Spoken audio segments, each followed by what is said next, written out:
Tātad labu rītu Latvijā visiem, tātad visiem labu rītu, svētītu dienu. Tauta Latvijā biju pieminējis savos video to Justin Peters, jā, un reku ir viens no maniem pieminētajiem Spencer Schmidt, jā, reku viņš ir, tas ir viņa kanāls, un šodien ir jaunumi, reku rakstīts par feminismu, par feministēm tā, cik viņiem ir sekotāji, viņiem ir 215,000, jā, Spencer Schmidtam. Reku viņš ir tātad angliski runājošajiem. Reku Instagramā ir parādījies kaut kāds kadrs par kaut kādu tur jaunu skuķi, kaut ko šī ir izteikusies tur, un kas angliski saprot, skatāties tur. Un Spencer Schmidts ir uztaisījis 16 minūšu garu video, bet es gribu uzlikt jums 2 vai 3 minūtes, un paklausieties un ieklausieties, un atkal kādam, kas, saprot gan angliski, gan kas saprot arī, bībeliskās visas lietas mācības, kā ir tādām sievietēm, jā, un te mazliet man likās interesanti, jā, jo pareizi jau ir, kad Bībele, kā viņš vienā, varbūt vēl tālāk būs, viņš teiks, kad kaut kādā islamā un kur tur sievietes tur, nezinu, ir pazeminātas vai pazemotas vai kaut kā viņš tur teica, jā, tagad, bet ka kristietībā sievietes ir, normāli cienītas, godātas, kā lai tā saka, jā, un tā, bet ir sava kārtība, kā Dievs ir iedibinājis, un viņš tur lītās, saka, 2-3 minūtes paklausieties, kas notiek, jo, kā es teicu, feminisms tas ir, un kāpēc es to lieku skatīties. Visas tās Latvijā sievietes, visas, es varbūt daudzas vēl neesmu pat nosaucis savos video, bet, kā es teicu, topā lien ārā visādas, vai ne, šitās Evas Mences un Sandijas Galkinas un Jensīša tur blondā Indra un tāda un šāda, un kas mums ir Baibo Zolinkeviča un Gunta Maķuhova jā, tātad vēl visādas, kas ir Latvijā, tur luterāņi un kādi, ko ir ielikuši sievietes un mācītājiem, protams, jā, puišu meitenes, tas visi pret Bībeli, pret Dieva vārdu, tā ir sacelšanās, bet labi, reku 2 minūtes ātrās.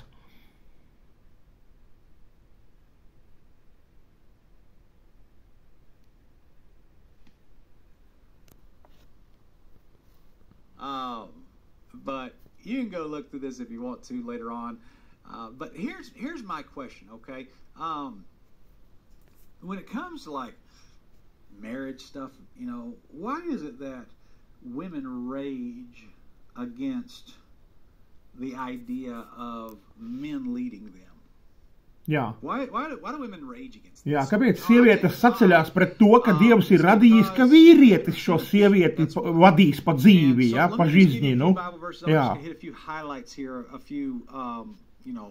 A few high points, and maybe we can get a little bit of Bible study. I'm going to explain to you why this is a thing. Jā, reku viņš paņems to litās no Edenes dārza un mazliet izķidās to raksturietu un pastāstīs jums, lai jūs ieraudzītu, ka Dievs, tas ir Dieva modelis, Dievs ir autors šādam modelim, ka sieviete visās lietās ir zem vīra, jā, un tiek vīra vadīta, jā, bet katram ir sava loma un bla bla bla, bet tik un tā vīrs ir galva.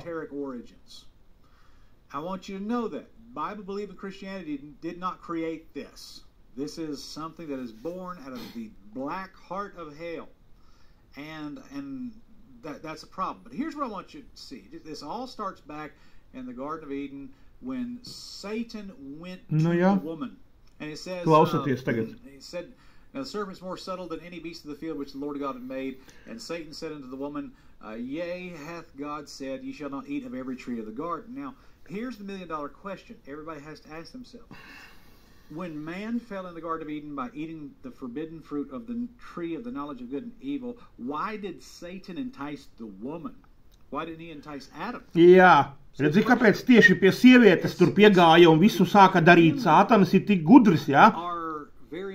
Redziet, tas ir svarīgi saprast, kāpēc viņš aizgāja nepavelti pie sievietes, jā? And you've only got one shot. And you want to maximize damage at God's creation.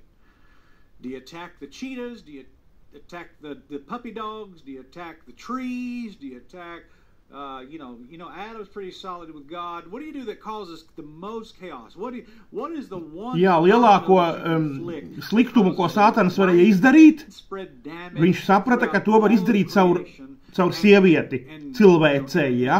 Un tāpēc viņš gāja pie sievietes, lai Sātans bija gudrs. Tajā brīdī viņš... What is that one thing that is so very important that if you hurt that, you hurt everything? Well, the answer to that is women. Jā, un atbildi ir sieviete. Viņš zināja, ka caur sievieti var izārdīt visu Dieva plānu. It degrades women. It really does. No, if you want to find a religion that degrades women, you need to go find something called Islam. Nu jā, par to islamu viņš teica, ka sievietes tur... There's a whole lot there. I won't even get into it. But that stuff does happen. And that's how that religion operates. But Bible-believing Christianity honors and reveres women. And so here's what happened is that in the Garden of Eden, Adam and Eve fell, and there was a judgment that was given unto them. And look at verse number 13. And Lord God said unto women, what is this that thou hast done? And the woman said, the serpent beguiled me, and I did eat. And the Lord God said unto the serpent, because thou hast done this, thou art cursed above all cattle and above every beast of the field. Upon thy belly shalt thou go, and dust shalt thou eat all the days of thy life. And I will put enmity between thee and the woman, and between her seed and thy seed, and thy seed and her seed. It shall bruise thy head, and thou shalt bruise his heel. So that's like the first promise of the gospel. They call it the proto-evangelium. A lot of old Bible scholars call it that.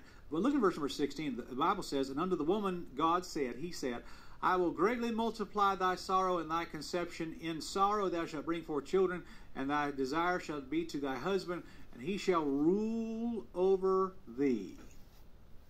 Now that sounds, in a sense, maybe we could say that sounds like patriarchy. I think it does. But the idea of man ruling over woman is not some derogatory thing. Really what that is a thing that God has put in place for females' protection against spiritual deception and spiritual wickedness. Nu jā, viņš ir, redz, Dievs ielicis, lai tā būtu, Now, allow me to jump here into lai tā būtu sievietes aizsardzība, jā, pret visādām pievilšanām un pret visādām garīgajām šitām te lietām. Tāpēc Dieva plānā, jā, nu, es ātri te mēģinu iztulkot. Tāpēc Dieva plānā, jā, tāpēc Dieva plānā tas bija, puiši meitenes, jā, es te kaut ko saspaidīju, lūk, tāpēc, jā, Dievs savā plānā to izdarīja, lai būtu šī aizsardzība no visām šīm jā, lai būtu sievietes šī aizsardzība un pasargāšana no, deception no visām šīm sātana, jā, tālāk dzīves laikā, no visām šīm lietām, kas notiek, jā, tāpēc, lai būtu īsi, tad es arī, jā, reku viņam ir tas Spenceram Šmitam ir kaut kāda tabuliņa arī, reku viņam ir daudz video, reku ir tā tabula, kurā viņš ir uzzīmējis to Dieva kārtību, jā, reku ir rakstīts order, Christ ir galva visam, tad ir man, vīrietis, jā, vīrietis, tad ir sieviete un tad ir bērni, ja? Tad Spenceram Šmitam ir interesants kanāls un var sakot, tad es vairāk tālāk nelieku, bet, tā divos vārdos, ja? Un redziet, kas notiek. Un tad, kad vīrietis ir izlaidis šo visu ārā mūsdienās tagad Latvijā un pasaulē, kāpēc ir Maieres un Paulas White un kāpēc ir šitās visas Latvijas manis nosauktās sievietes, ja? Pie kancelēm, kāpēc tas tā ir totālā sacelšanās pret Dievu. Jā, un to ir pieļāvuši tātad kādi cilvēki, kas viņas tur, iecēla ordinēja tajos amatos, plus tur ir atbildīgi arī visi viņu vīrieši, sauciet kā gribiet, tātad lūk, puišu meitenes, totālākā sacelšanās pret Dievu, jā, un tādos laikos mēs dzīvojam, un ja mēs to nezinām un nesaprotam, ja tie, kas to nezina un nesaprot, tie domā sev, baigi forši, jāaiziet uz dievkalpojumu, tur viena kundzīte runā, jā, tur tā un šitā un to un šito un māca un pamāca un stāsta un jā, un pie viņas tur iet un visi sēž un klausās un mēs aizejam zālēs, jā, un apsēžamies un večiem atkarās žoklis un kundzīte tā un kundzīte šitā un viss, jā. Un ja mēs to nezinām, ja, jo kā pilnīgi pareizi, neviens jau nav pret kādu konkrētu dzimumu vai sievieti vai vīrieti vai bērnu, vai es nezinu pret ko, ja, stāsti par to, ka tiek pārkāpts Dieva princips, Dieva likums, kuru viņš ir nodibinājis un ierakstījis Bībelē. Un Dieva likumu un šito visu pārkāpšana, tā ir sacelšanās pret Dievu, un tai nevar būt svētība, tas ir lāsts.